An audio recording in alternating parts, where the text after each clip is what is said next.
Oke, halo teman-teman semuanya. Bagaimana kabarnya?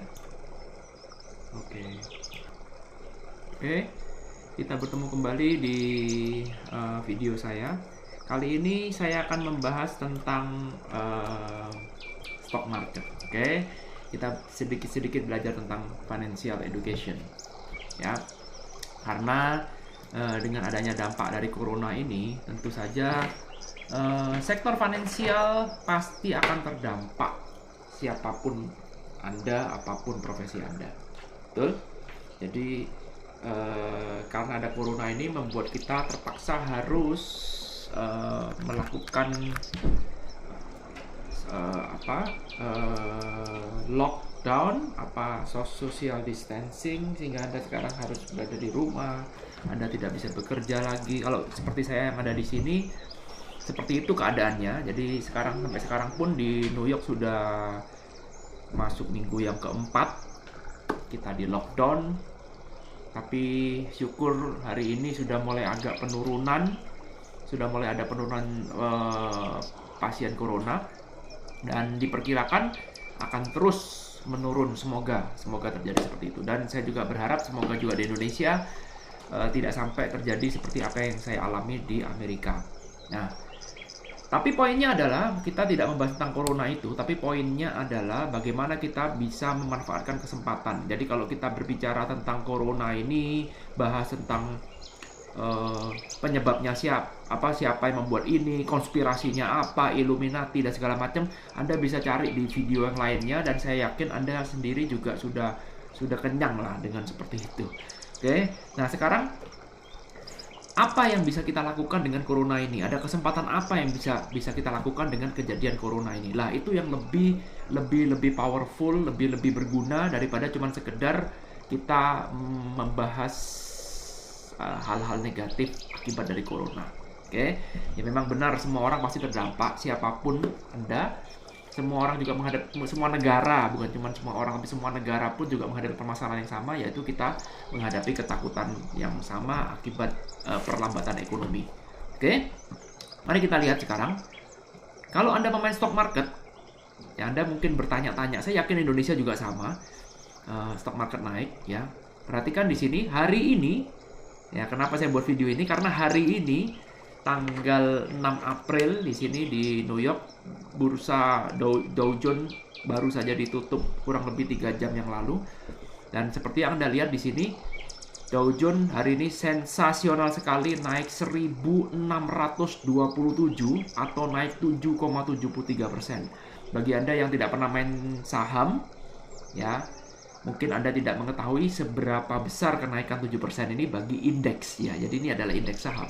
Besok pagi saya yakin di Indonesia akan langsung bergoyang marketnya, ya, karena biasanya kalau Amerika naik maka semua akan naik. Nah, yang menjadi pertanyaan sekarang, ada banyak sekali bertanya, kenapa kok dengan kondisi corona yang begini parah, ya, New York ditutup sudah hampir 1 bulan, kegiatan perekonomian mandek total, berhenti, pesawat tidak lagi terbang, kota di lockdown, semua kegiatan ekonomi lumpuh. Bagaimana saham bisa naik begitu tinggi?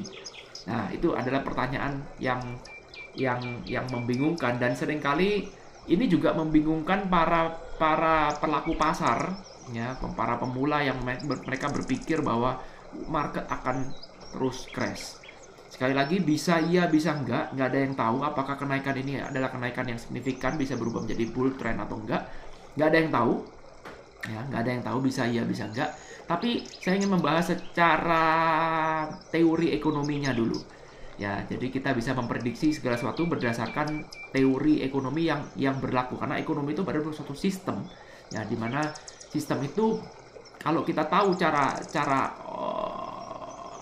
kalau kita tahu cara mainnya atau peraturan yang ada dalam sistem itu, maka kita kurang lebih akan bisa mendapatkan sedikit gambaran tentang kira-kira marketnya akan kemana. Oke, mari kita lihat sekarang grafiknya S&P 500. Ini S&P 500. Jadi kalau kita lihat di sini, marketnya turun, kena corona kemarin itu setelah menembus all time high dan kemudian turun begini kencang, ya, dan kemudian sekarang dia recover, sempat turun sedikit, dan sekarang sepertinya dia sudah mau menembus menembus high yang sudah pernah ada pada saat dia koreksi dari bawah menuju ke atas ini. Ya, ini adalah penentuan. Ya, kita nggak tahu apakah dia akan terus bablas ke atas atau justru malah kembali turun, fake breakout. Kita nggak tahu. Tapi yang jelas hari ini ada breakout. Kalau dilihat volumenya cukup oke, memang tidak terlalu besar, tapi cukuplah ini menjadikan modal untuk bisa bablas naik ke atas. Ya. Mari kita lihat sekarang apa yang dilakukan oleh pemerintah atau apa yang dilakukan oleh bank sentral ketika menghadapi ini semua. Oke. Nah, grafik yang Anda lihat ini adalah grafik dari indeks US dollar. Ya, perhatikan, ini adalah pelajarannya. Ini ada pelajarannya. Anda harus siap-siap longgarkan otak sedikit, ya. Kita belajar sedikit hal yang teknis, tapi ini sangat-sangat logis. Anda mau dari bidang manapun, Anda mau suka nggak suka, Anda harus berurusan dengan uang, betul? Nah, kalau Anda tahu nih ilmunya nih, mungkin ini ada satu peluang untuk kita semua bisa jadi kaya raya. Ya, kaya raya dalam waktu 5-10 tahun ke depan, bukan dalam kaya raya 1-2 bulan. No. Ya, karena begini. Mari kita lihat. Kita kecilkan dulu, karena kalau yang terlalu jauh ke tahun 90 ini terlalu jauh, jadi sudah tidak terlalu relevan lagi. Saya kecilkan menjadi 25 tahun terakhir. Jadi cat US dollar, jadi ini ada mata uang US dollar melawan semua currency. Kodenya adalah DXY, ini adalah indeks US dollar melawan semua currency. Perhatikan di sini, ketika terjadi bubble kemarin, tahun 2001, tahun 2002, bubble artinya semua orang pegang US dollar. Ya, jadi ketika terjadi bubble sebelum-sebelumnya tadi tahun 97-98 di mana kita tahu ada krisis 97-98, semua orang pegang US dollar, betul? Sehingga kebutuhan dolar meningkat pesat dan apa yang terjadi, US dollar naiknya gila-gilaan. Ya, naiknya gila-gilaan dan mencapai puncaknya ketika tahun 2001 dan tahun 2002. Nah, apa yang dilakukan oleh pemerintah pada saat itu, Fed, bukan pemerintah tepatnya, bank sentral, tentu saja bank sentral tidak mau US dollar ini terus menguat, karena kalau US dollar terus menguat akan mengganggu sistem ekonomi secara keseluruhan, karena US dollar ini berbeda dengan rupiah, US dollar ini berbeda dengan mata uang lainnya, US dollar ini disebut dengan major currency. Jadi segala transaksi di dunia ini menggunakan US dollar, sehingga kalau terjadi sesuatu dengan US dollar, maka seluruh dunia akan puyeng, seluruh dunia akan terguncang. Ya, maka apa yang terjadi? Ketika US dollar sudah begini tinggi, mereka kemudian memutuskan untuk menurunkan interest rate. Mari kita lihat di sini. Ini sekitar kurang lebih tahun 2001, tahun 2002. Ya, kalau kita lihat di sini, oke, ya, 2001, 2002 ada di situ, ada ya. Oke. Ini dia ya. Kita lihat di sini Federal Fund Rate ya, kurang lebih lah. Ya. Kalau kita lihat di sini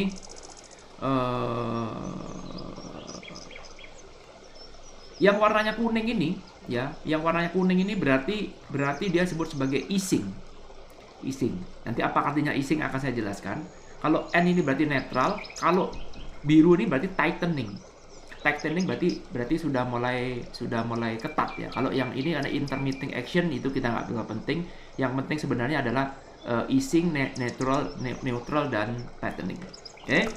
Bagi teman-teman yang baru pertama kali melihat ini, nggak usah dipanik. Ini adalah data dari interest rate di Amerika. Nah, interest rate itu apa?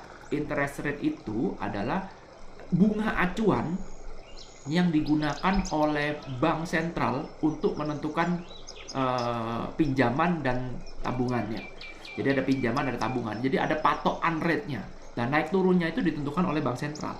Ya, jadi kalau misalkan dia melakukan easing berarti dia itu menurunkan interest rate. Dikatakan easing itu berarti dia kalau interest rate-nya turun, maka jumlah dolar yang ada di pasaran ini kemana-mana. Orang sudah gak ada yang mau pegang dolar karena nggak menarik, karena orang kan mau kejar bunga. Jadi ibaratnya kan pola berpikirnya itu seperti deposito lah. Kalau bunganya tinggi, maka semua orang mau taruh uang di bank, betul? Kalau bunganya rendah, maka semua orang semua orang tarik bunga di bank. Itu namanya dengan easing. Seperti yang terjadi di Jepang, ya, Bank of Japan tidak pernah memberikan bunga yang tinggi. Kenapa? Karena rakyatnya gemar menabung. Kalau rakyatnya gemar menabung, maka uangnya dipegang sama bank, uangnya nggak muter. Bank ini, pemerintah tuh ingin uang ini dipakai buat jalan ekonomi, buat kerja, buat berbisnis. Tapi kalau semua uang disimpan dalam bentuk investasi, dalam bentuk deposito, maka negaranya nggak jalan. Karena itulah Jepang lebih kejar ekspor daripada perdagangan di dalam negeri. Nah, dia mau nggak mau harus ekspor. Itu ya, sedikit belajar ekonomi. Nah, ketika dalam kondisi easing, artinya dia itu membuat situasi jadi nggak enak bagi orang yang pegang dolar. Jadi dia easing artinya kamu harus lepas dolar. Orang akan lepas dolar dengan sendirinya. Jadi kalau easing itu artinya dia menurunkan interest rate supaya orang buang dolar. Ya. Dan demikian juga kalau netral, kalau tightening itu berarti dia mau memperketat. Kalau tightening itu artinya sekarang bunganya dinaikin sehingga semua orang sekarang pegang dolar. Bisa paham ya? Oke. Oke, tarik napas dulu. Nah, sekarang tentu saja ketika market sudah begini tingginya tahun 2000-2001 di mana dolar ini sudah naiknya kencang sekali dari tahun 81 naik ke 120. Ya, ini adalah satu level yang nggak pernah kita capai bahkan sampai sekarang pun. Ini membuat bank sentral akan terus melakukan, perhatikan di sini. Yang tahu, waduh nggak ada. Ya, sayang sekali nggak ada. Ya, jadi dia tuh terus melakukan penurunan interest rate. Sayang sekali nggak ada di sini. Ya. Dari interest rate-nya dia yang begitu tinggi sebelumnya, mungkin sekitar 6% kalau saya nggak salah, ya, sehingga dia akan terus menurunkan, kalau nggak salah 6%. Nanti saya akan update datanya ya. Fed Fund Rate, di sini mungkin ya. Ya, ini dia Fed Fund Rate-nya sekitar tahun 2001 tuh. Sebentar saya cari di sini ada. Nah, ini dia. 2001 kurang lebih ya sekitar di sini, sekitar 6% kan kalau Anda lihat di sini. Ya, ini datanya. Kita geser 25 tahun juga biar lebih enak. Ini sudah 25 tahun ya. Ya, ini tahun 99 nih kita lihat di sini. Ini tertinggi sampai 6%. Bandingkan dengan sekarang itu cuma 0,25. Ya, jadi 6% ini tinggi banget ya pada saat itu, sehingga buat semua orang tergiur untuk pegang US dollar. Nah, apa yang dilakukan? Perhatikan, Anda lihat dari tahun 2001, perhatikan bunganya dihajar terus sampai tahun 2003. Apa yang terjadi ketika bunganya dihajar sampai tahun 2003? US dollar ini turunnya keras sekali. Ya, US dollar turun keras sekali. Bertepatan pula pada zaman itu euro tanggal 1 Januari tahun 1999 itu dimulailah perdagangan euro. Ya, jadi dimulailah perdagangan euro tahun 1999 itu, sehingga sekarang US dollar jadi punya musuh, jadi punya lawan tanding. Yang sebelumnya lawan tandingnya adalah Mark Jerman, ya sekarang sudah tidak berlaku lagi karena ada beberapa negara Eropa berkumpul menjadi satu, membentuk satu mata uang bersama yang namanya euro. Sehingga sekarang orang lebih banyak pegang euro, lebih memilih pegang euro yang lebih menggiurkan, yang lebih punya masa depan dibandingkan dengan pegang US dollar yang sudah mahal. Ditambah lagi Fed-nya pada saat itu, pemerintah bank sentral itu terus menurunkan suku bunganya. Maka apa yang terjadi? Sekarang oper euro waktu saat itu dipatok 1,0000 ya, sempat turun sedikit ke 0,99 sekian, sekarang langsung bablas, bahkan sekarang pun euro juga masih tetap berada di dalam satu posisi 1,0. Jadi ada grafik euro 1,079, 1,08 lah saat ini. Ya, sampai sini bisa diikutin. Oke, nah sekarang apa yang terjadi? Ketika sudah periodnya dari tahun 2001 sampai ke tahun 2003, 2004, ini pemerintah terus buang dolar. Pemerintah terus pemerintah terus menarik dolarnya. Karena apa? Karena sekarang membanjiri dolar lebih tepatnya. Jadi sekarang semua orang ini sudah membuang dolar, artinya hukum supply and demand. Perhatikan ya. Hukum supply and demand, gampang-gampangannya, kenapa kok harga dolar dari periode 95 menuju ke tahun 2001 harganya naik karena banyak yang minta, betul? Dan kenapa harganya dari tahun 2002, 2001 sampai turun ke 2005, 2004, 2005 ini turun keras karena semua orang buang dolar. Semua orang nggak mau lagi pegang dolar, maka apa yang terjadi? Yang terjadi US dollar terus melemah, dan terus melemah. Ya. Nah, sampai puncaknya adalah terjadi di tahun 2008.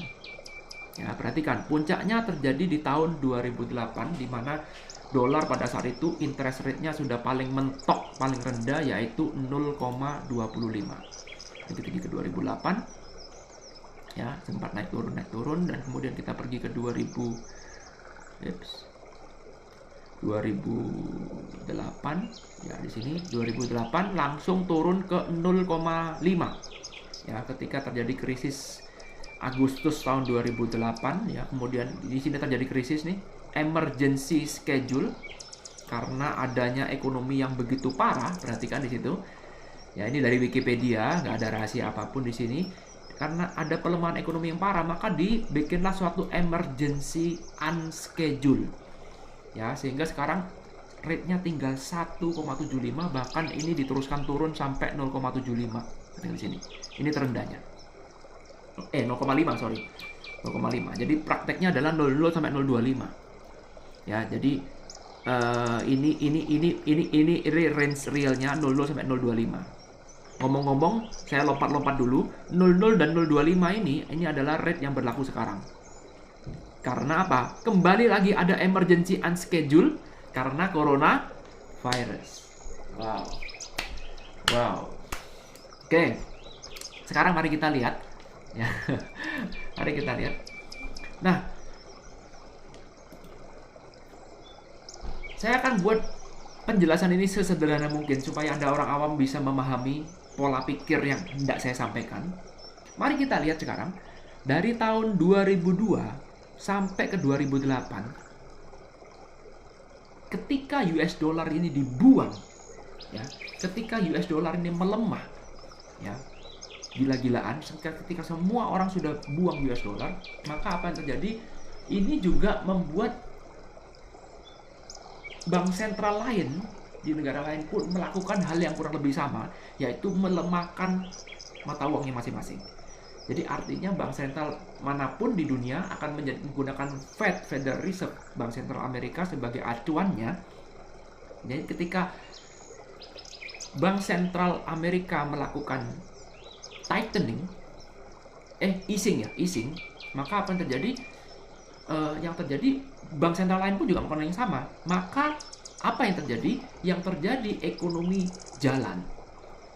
Inilah peluang terjadinya bubble.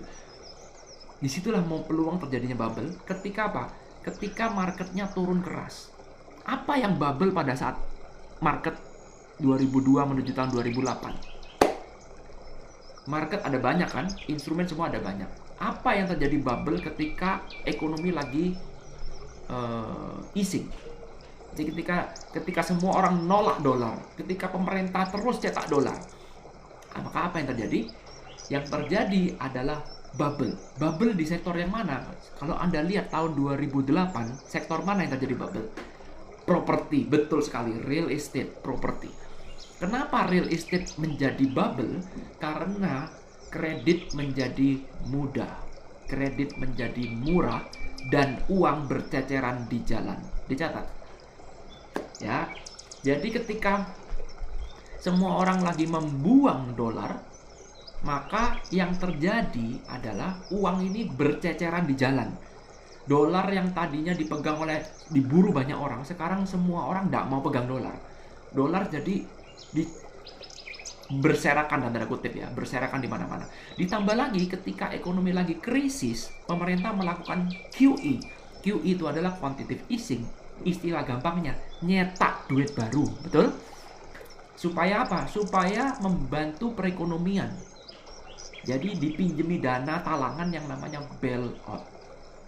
Oke, nyetak duit baru. Berapa banyak pemerintah cetak duit baru? Ini pemerintah Amerika ya. Kita lihat.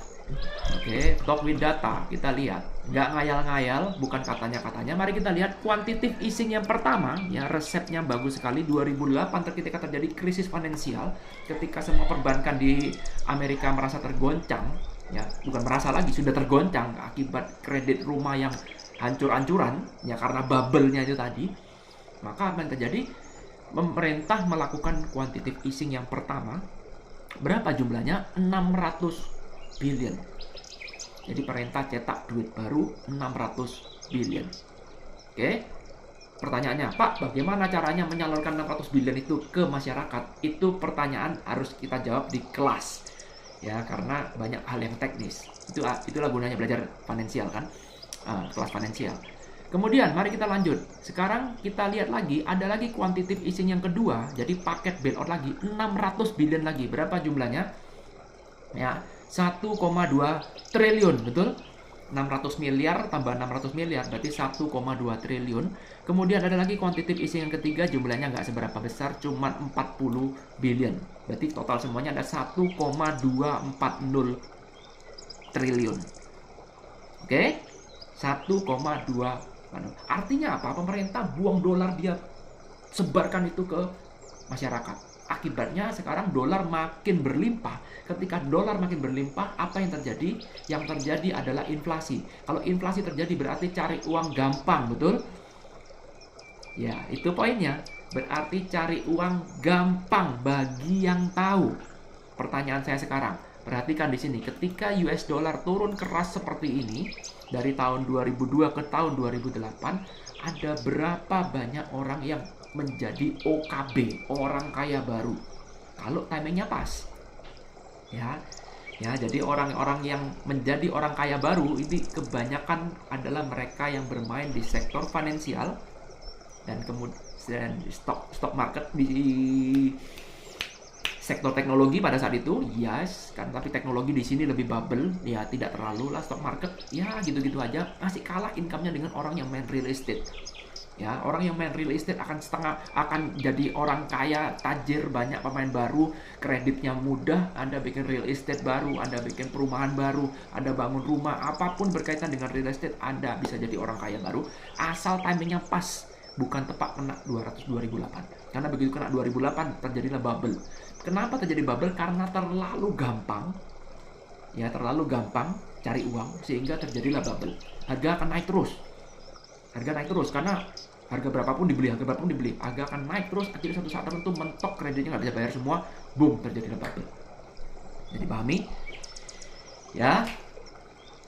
Nah, sekarang nih, nah, kita lihat ini kan masa lalu, oke? Sekarang kalau kita lihat dengan berjalannya waktu, dolar sudah kembali lagi berada di level. Ya, kalau kita lihat period antara ini ke sini, ini sudah kurang lebih dari 50%-nya periodnya dia. Ya, lebih dari 50%. Ada pemikiran yang mengatakan bahwa mungkin US dollar akan kembali dilemahkan. Kenapa? Karena Fed melakukan hal yang sama. Sekarang interest rate-nya sudah mencapai 0,25. Ya, interest rate ini adalah interest rate yang benar-benar parah, ya, benar-benar parah. Perhatikan di sini. Ya, jadi ini karena dilakukan ini emergency. Ya, emergency. Jadi sekarang ini sudah mungkin ini adalah satu pertanda awal pertanda awal bahwa sekarang dolar ini akan dibuat stuck. Perhatikan di sini mereka sudah easing, masuk zona easing lagi. Ya, ketika masuk zona easing ini adalah period di mana dolarnya tuh sudah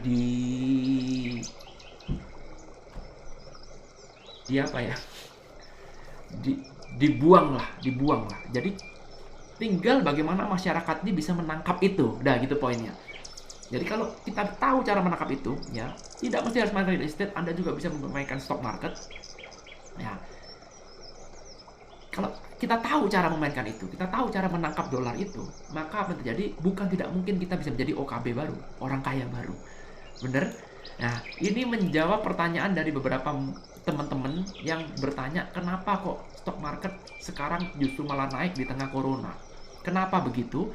Karena Tahu nggak berapa stimulus yang digelontorkan oleh pemerintah? Tahap pertama, ini baru tahap pertama ya. Sekali lagi, ini tahap pertama. Stimulus yang diluncurkan adalah 2 triliun. Perhatikan, masih ingat cerita saya yang tadi? Yang pertama tadi itu paket 1, paket 2, paket 3. 3 kali QE, total semua cuma 1,24. Betul? Triliun. Sekarang baru satu paket sudah 2 triliun US dollar. Artinya apa? Artinya mereka cetak uang 2 triliun US dollar. Ya, dimana sekarang kalau Anda lihat di sini Dow Jones naik, kenapa? Kalau kita klik ke sini ya, saya geser ke sini. Kenapa hari ini Dow Jones Pesta Pora naik sampai 1267? Happy sekali. Selain karena corona sudah mulai ngedrop ya, ini. Tetapi ada satu yang harus Anda perhatikan di sini, yaitu ini dia, late buying stock was also prompted by a Fox Business report just before the closing bell. Sekarang stimulusnya ini sudah mulai disalurkan.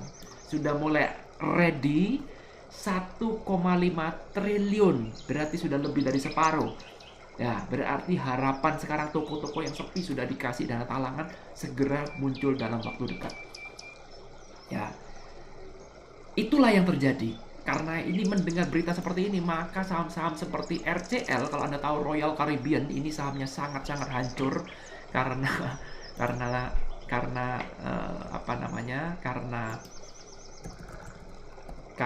coronavirus, nggak ada orang yang mau naik kapal pesiar. Hari ini naiknya gila-gilaan, 20% naiknya, luar biasa. Oke.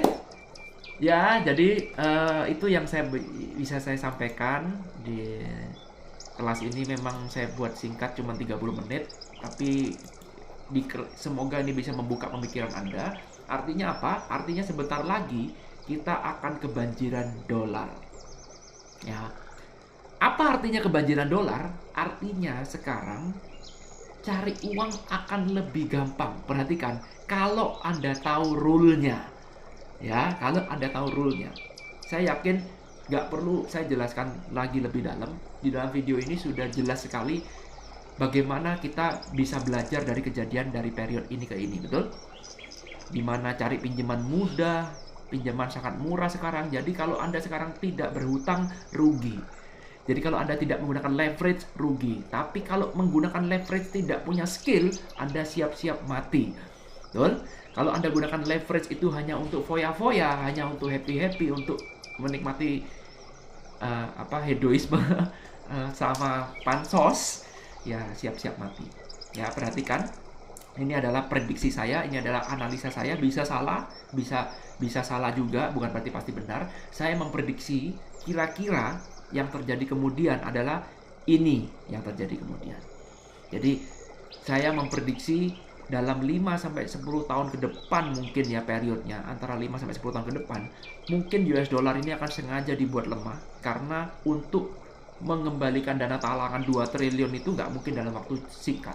Dan saya juga merasa bahwa dana talangan 2 triliun itu baru tahap pertama. Saya yakin nanti ketika New York sudah mulai recover, ya segala corona sudah mulai slowing down, maka kita perlu boost ekonomi lebih kuat lagi, boosting ekonomi lagi. Bukan tidak mungkin Fed akan mengeluarkan lagi QE tahap kedua yang mungkin jumlahnya kurang lebih 2 triliun atau bahkan bisa lebih besar lagi, 5 triliun, we never know, untuk boosting ekonomi. Oke, untuk mempercepat ekonomi tumbuh. Jadi saya melihat kondisi seperti ini sejak Fed sudah memutuskan untuk memberikan dana talangan 2 triliun, maka saya pesimis bahwa stock market akan turun lagi lebih dalam. Kalau ternyata benar stock market turun, diborong aja, dibeli aja, karena pemerintah sekarang punya jurus untuk menghadapi krisis, yaitu setiap kali krisis itu dikasih suatu boosting ekonomi yang disebut dengan QE, dana talangan cetak duit. Oke, nah bukan itu poinnya. Poinnya adalah kita sebagai masyarakat bagaimana caranya memanfaatkan uang yang berlimpah tadi itu supaya kita juga bisa ikut pesta dengan orang-orang yang tahu ilmu ini sehingga dia bisa menjadi orang kaya baru di sini. Oke, itu materi di kelas ya. Terima kasih sudah menonton video ini. Nanti teman-teman yang ada pertanyaan atau ingin tahu lebih banyak, boleh hubungi saya lewat email.